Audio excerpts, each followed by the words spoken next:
Food இண்டஸ்ட்ரின்றது இப்படி தான் அப்படின்னு நிறுத்திக்க முடியாது. அது பிரைமரிலேருந்து டெர்ஷியரிக்குள்ளே போய் வேல்யூ அடிஷனில் போயிட்டு இங்கே குவாலிட்டி ஃபுட்டு ப்ரொடியூஸ் பண்ணி கொடுக்குற வரைக்கும் அதை என்ன சொல்கிறது ரெடி டு ஈட் அப்படியே நீங்கள் செஞ்சு சாப்பிட்லாம். இல்லை ரெடி டு குக்கு. சரிங்களா? ஒரு தண்ணி ஊற்றுனா நம்ம சாப்பிட்லாம், ஒரு சூப்பு குடிச்சிடலாம். ஒரு தண்ணி ஊற்றுனா உடனே ஒரு தோசை வாத்துடலாம். அப்படிங்கிற அளவுக்கு பிஸ்னஸ் வந்து எங்கேயோ போயிட்டுருக்கு. இது வந்து உலகளாவிய பிஸ்னஸ். ஓகே. இதுக்கு ஆன்சர் வந்து இப்படி சொல்லிட முடியாது. முன்னாடி வந்து பார்த்தீங்கன்னா, இந்த ஊர் உணவு இங்கே தான் சாப்பிட்டோன்னு இருந்தது.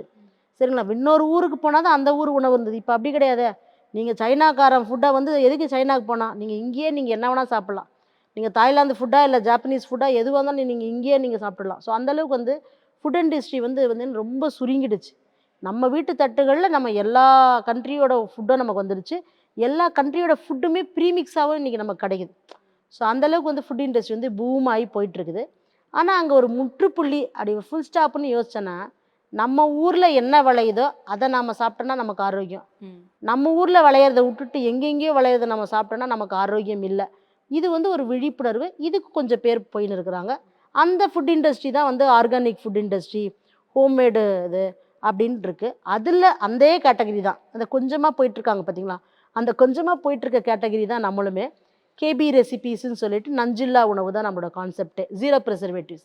நீங்க கிளாஸ் சொல்லி தரும்போதே பிரிசர்வேட்டிவ் சொல்லிக் குடுத்தா தானே பிரச்சனை. சொல்லியே தரதில்ல. ஓகே. நீங்க எந்த பிசினஸ் பண்ணாலும், நீங்க ஒரு ஐஸ்கிரீமே பண்ணா கூட அதில நம்ம பிரிசர்வேட்டிவ் நம்ம சொல்லி தரதில்ல.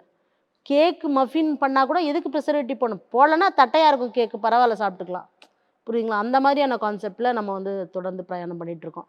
ஒரு குழம்பு, ஒரு தொக்குகள்லாம் பண்றீங்க அப்படின்னா, நீங்க பிரிசர்வேட்டிவ் போட்டீங்கன்னா 6 மாசம் இருக்கும். எங்களுக்கு வேணாம் பிரிசர்வேட்டிவ்.